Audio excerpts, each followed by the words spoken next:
Good morning students.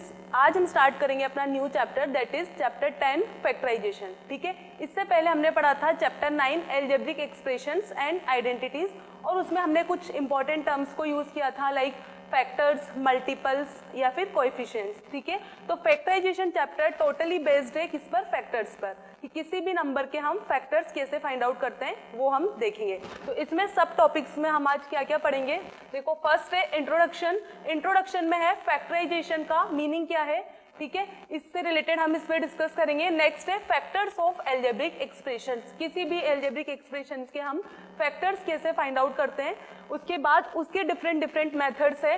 First method है method of common factors. ठीक है, तो हमने जब एल्जेब्रिक एक्सप्रेशन पढ़ा था तो हमने देखा था फैक्टर्स क्या होते हैं। किसी भी टर्म में अगर सपोज 2xy लिखा हुआ है that means 2 is also a factor of that term. Similarly x and y are also a factor of that term. तो यहाँ पर कॉमन फैक्टर्स का हम यूज करके उसको फैक्टराइजेशन मेथड यूज करेंगे। Next is factorization by regrouping terms. कुछ algebraic expressions ऐसे होते हैं जिसमें हमें क्या करना पड़ता है? रीग्रुपिंग। ठीक है, रीग्रुप करके उसको हम कॉमन फैक्टर निकाल के एंड देन फैक्टराइज करते हैं। नेक्स्ट है फैक्टराइजेशन यूजिंग आइडेंटिटीज।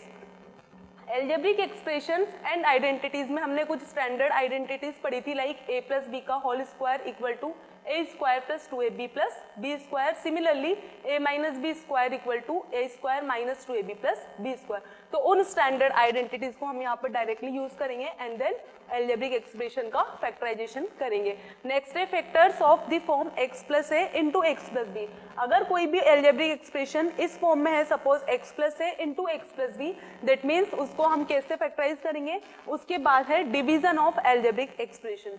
आपने प्रीवियस चैप्टर में addition, subtraction and multiplication of algebraic expression पढ़ा था, लेकिन इस वाले चैप्टर में हम पढ़ेंगे डिवीजन ऑफ एल्जेब्रिक एक्सप्रेशन। तो पहले हम डिस्कस करेंगे फैक्टराइजेशन क्या होता है। तो फैक्टराइजेशन किस टर्म पर बेस्ड है? Totally factors. ठीक है, तो फैक्टर्स फॉर एग्जांपल मैंने लिखा 24। ठीक है, तो 24 को मैं कैसे लिख सकती हूँ? 12 इंटू 2। दैट मीन्स यहाँ पर क्या है? 12 is also a factor of 24 and similarly 2 is also a factor of 24. क्यों है 12 एंड 2 फैक्टर्स 24 के? क्योंकि जो गिवन नंबर है वो 12 से कंप्लीटली डिविजिबल है। सिमिलरली 2 से भी 24 कंप्लीटली डिविजिबल है विदाउट एनी रिमाइंडर। ठीक है, तो फैक्टर्स क्या होते हैं? Factors are the numbers which divides the given number completely without any reminder. ठीक है, तो यहाँ पर जो भी नंबर, कोई भी नंबर हो सकता है, वो जिस नंबर से 24 कंप्लीटली डिविजिबल होगा that means that number is a factor of the given number. ठीक है, तो यहाँ पर फर्स्ट पॉइंट होगा 1।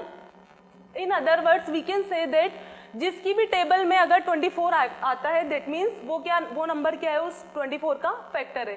तो अभी देखो 1 की टेबल में 24 आता है, सिमिलरली 2 की टेबल में भी 24 आता है, यहाँ पर 3 की टेबल में भी 24 आता है, 4 की टेबल में भी 24 आएगा। इसके बाद 5 के टेबल में 24 नहीं आएगा, लेकिन 6 की टेबल में आएगा, 8 की टेबल में आएगा, 12 की टेबल में आएगा और 24 की टेबल में आएगा। तो आप किसी भी नंबर के जब फैक्टर्स निकालोगे तो आप नोटिस करोगे कि ये 1 is always a factor of that number, क्योंकि 1 की टेबल में हर एक नंबर आता है। ठीक है, तो हम फर्स्ट पॉइंट लिखेंगे 1 is always a factor of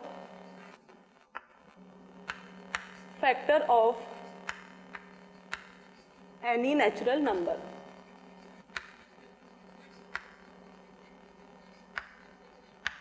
ठीक है, तो फर्स्ट पॉइंट क्या है अपना कि 1 is always a factor of any natural number. हमेशा किसी भी नंबर का 1 हमेशा एक फैक्टर होगा।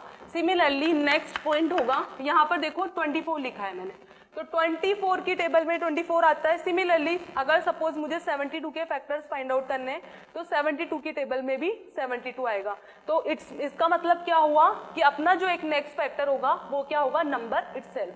तो हम यहाँ पर सेकेंड पॉइंट लिख सकते हैं नंबर इटसेल्फ। नेक्स्ट पॉइंट क्या है? किसी भी नंबर के फाइनाइट या फिक्स फैक्टर्स होते हैं। ठीक है, हम यहाँ पर अगर सपोज मुझसे कोई पूछे कि 24 के कितने नंबर ऑफ फैक्टर्स होते हैं तो वी कैन से दैट 1 2 3 4 5 6 7 8। तो total 8 factors are there of 24। ठीक है, तो यहाँ पर लिखेंगे third point number of factors are fixed या फिर हम लिख सकते हैं फाइनाइट। फाइनाइट मतलब किसी भी नंबर के नंबर ऑफ फैक्टर्स क्या होंगे, फाइनाइट मतलब हम वो काउंटेबल होंगे, उनको हम काउंट कर सकते हैं। इसके बाद आपको 24 का क्या फैक्टर हो गया, 1 फैक्टर हो गया, 24 फैक्टर हो गया, और जितने भी नंबर्स आए वो क्या हो गए बीच में, जिस जिसकी टेबल में 24 आया वो नंबर सारे उस 24 के फैक्टर्स हैं। अब देखो इसके बाद नेक्स्ट हम यूज करते हैं prime factors. Prime factors means अगर ये नंबर प्राइम नंबर्स होंगे, जो फैक्टर्स हैं दैट मीन्स वो क्या हो जाएंगे, उसके प्राइम फैक्टर्स होंगे। तो यहाँ पर लिखेंगे हम प्राइम फैक्टर्स। प्राइम फैक्टर्स मतलब क्या होगा कि जो दो कॉमन फैक्टर्स हैं वो उनका HCF आपका 1 आना चाहिए, ठीक है। तो अभी जैसे हम 24 की बात करें तो 24 को मैं क्या लिख सकती हूँ, 4 × 3 × 2, ठीक है। दैट मीन्स हम इसको कैसे ब्रेक कर सकते हैं, 2 × 2 × 2 × 3। तो 2 2 जा 4, 4 2 जा 8, 8 3 जा 24। दैट मीन्स यहाँ पर क्या है कि 2 2 × 2 एंड 3, तो 2 और 3 क्या है, प्राइम फैक्टर्स हैं। तो हमने क्या किया, इस नंबर को प्राइम फैक्टराइजेशन फॉर्म में लिख दिया। तो किसी भी नंबर को हम प्राइम फैक्टराइजेशन फॉर्म में लिख सकते हैं।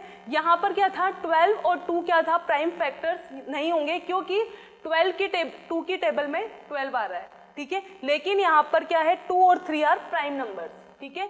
तो 2 और 3 का जब हम HCF लेंगे तो कॉमन HCF क्या आएगा, 1 आएगा। दैट मीन्स यहाँ पर 28 के प्राइम फैक्टर्स क्या हो गए, 2 × 3 × 2 × 2 × 2 × 3। इसको हम क्या बोलते हैं, इररिड्यूसिबल फॉर्म। प्राइम फैक्टर वाली फॉर्म को हम क्या बोलते हैं, इररिड्यूसिबल फॉर्म। तो यहाँ पर हम लिख सकते हैं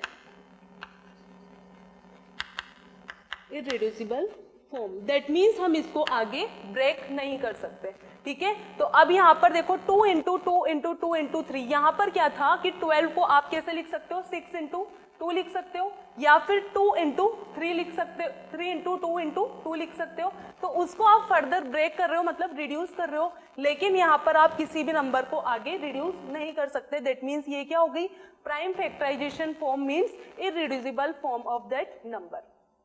इसके बाद आते हैं आपके एलजेब्रिक फैक्टर्स। तो यहाँ पर नेक्स्ट पॉइंट आएगा एलजेब्रिक फैक्टर्स। एलजेब्रिक फैक्टर्स क्या होते हैं, आपने एलजेब्रिक एक्सप्रेशंस पढ़े थे। For example if I right 3xy, that means मैं इसको कैसे लिख सकती हूँ, 3 × x × y। तो 3 × x × y क्या हो गया, यहाँ पर एलजेब्रिक फैक्टर्स हो गए। 3 is also a factor of this expression, x is also a factor of this expression, similarly y is also a factor of this expression. Now this is a irreducible form of the given number. अब इसको हम further break नहीं कर सकते, that means ये क्या हो गई, इररिड्यूसिबल फॉर्म। लेकिन अगर हम इस नंबर को ऐसे लिखते हैं 3 × xy, that means this is not a irreducible form of this given expression, because यहाँ पर क्या है, हम x y को हमने एक साथ लिखा है। दैट मीन्स हम इसको कैसे लिख सकते हैं, 3 × x × y। तो मैंने 3 × xy जो कंबाइंड था उसको आगे क्या कर दिया, ब्रेक कर दिया। दैट मीन्स ये क्या हो गई, अब इररिड्यूसिबल फॉर्म हो गई। यहाँ पर ये कंबाइन था, दैट मीन्स हम इसको आगे रिड्यूस कर सकते थे। सिमिलरली अगर एक और एग्जांपल लें, 12xyz, ठीक है। तो 12xyz में क्या है, 12 × x × y × z।